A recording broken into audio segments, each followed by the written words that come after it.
You know what nobody tells you about getting older? That your biggest failures can become your greatest teachers, but only if you're brave enough to listen. I've spent years studying people who transform their lives after 50, and what I discovered will completely change how you think about aging, setbacks, and second chances. Most people assume that once you hit a certain age, your story is basically written. That major changes are for younger people, that starting over is somehow embarrassing or unrealistic.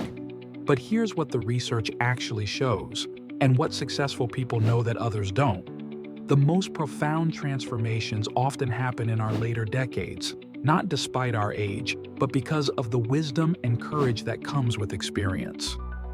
Today, I'm sharing 7 counterintuitive life lessons from people who reinvented themselves after 50. These aren't feel-good platitudes or motivational fluff.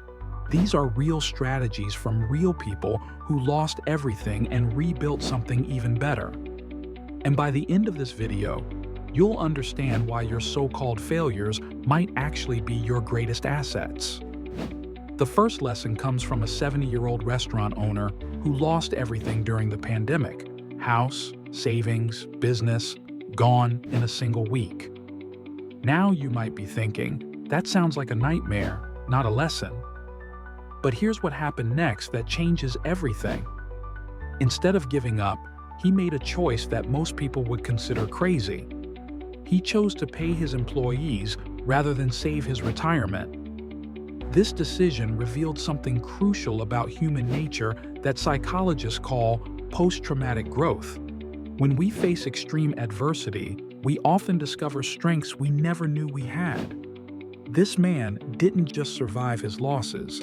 He used them as fuel to build an online business that now generates more income than his restaurant ever did. The lesson? Sometimes losing everything is the only way to discover what you're truly capable of. But here's where it gets really interesting. The second lesson challenges everything we believe about dream jobs and career success. A 60-year-old hospital director walked away from her dream position, and everyone called her insane. High salary, prestige, respect. She had everything most people work their entire lives to achieve. Yet she felt empty every single day. Sound familiar? This is what researchers call the golden handcuffs phenomenon. We become trapped by success that looks good from the outside but feels hollow on the inside. Her breakthrough came when she realized she was spending more time in meetings than helping patients, which completely contradicted why she became a nurse 40 years earlier. Now, some of you are probably wondering, how can someone just walk away from financial security? Here's the truth: successful people understand. There's a difference between being financially secure and being financially trapped. She discovered that volunteering at a free clinic brought her more joy in one day than years at her corporate job. The lesson? Sometimes the bravest thing you can do is disappoint other people's expectations of your success. The third lesson is about something we all fear but rarely discuss honestly: losing our mental faculties. An 80-year-old woman started a podcast after developing early dementia, and it became her most meaningful work. You heard that right. Her diagnosis didn't end her usefulness. It revealed her true purpose. This connects to what psychologists call the paradox of constraint. When we face limitations, we often become more creative, not less. Her condition gave her unique credibility and compassion when counseling other families dealing with dementia. She turned her biggest fear into her greatest gift to others. The lesson? Your struggles don't disqualify you from helping others. They qualify you in ways that nothing else can. Now, here's where most people get this completely wrong. The fourth lesson involves a concept that society teaches us to avoid at all costs: failure. A 55-year-old man lost his entire retirement fund to a financial scammer. Devastating, right? His family was furious, his reputation was ruined, and he felt like a complete failure. But research shows that people who experience significant setbacks often develop what's called failure immunity. They become less afraid of taking risks because they've already survived their worst-case scenario. This man used his experience to help others avoid similar scams, turning his shame into a shield for thousands of other people. The lesson? Your biggest mistakes can become your most valuable credentials if you're willing to transform pain into purpose. The fifth lesson challenges our assumptions about relationships and starting over. A 62-year-old woman received a phone call that ended her 20-year marriage in 5 minutes. But instead of destroying her, it liberated her from 2 decades of pretending to be happy. This illustrates what relationship experts call the authenticity paradox.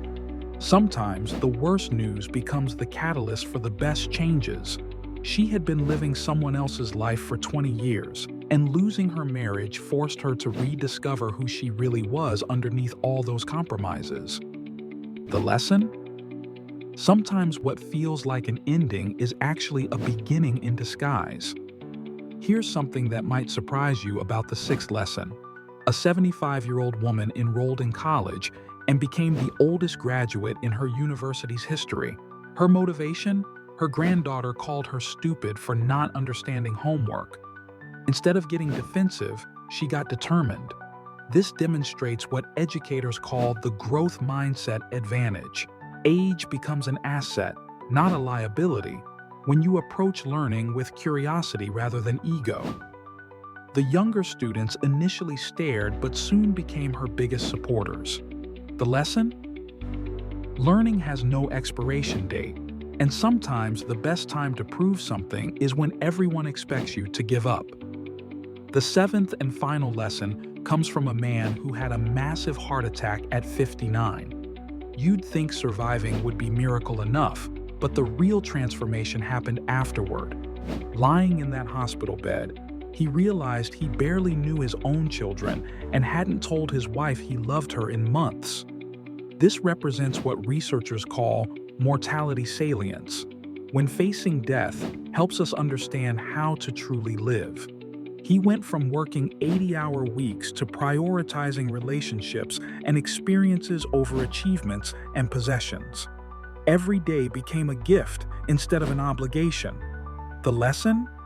Sometimes you have to almost lose your life to remember how to live it.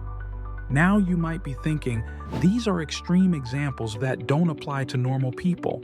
But here's what's really interesting.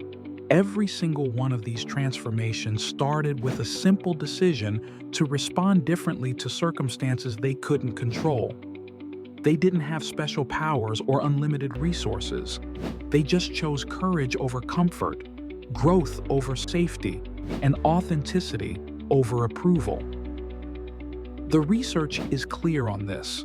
People who transform their lives after 50 share 3 common characteristics. First, they stop waiting for permission to change. Second, they view setbacks as setups for comebacks. And third, they understand that it's never too late to become who they were meant to be. Some of you are probably wondering how to apply this to your own life. Start with this simple question. What would you do if you knew you couldn't fail? Not because failure isn't possible, but because you've learned to see failure as feedback rather than finality. Your age isn't your limitation, it's your advantage. Your experience isn't your burden, it's your strength. And your so-called failures? They might just be the raw materials for your greatest success story. If this resonated with you, I want to know, which of these lessons hit closest to home?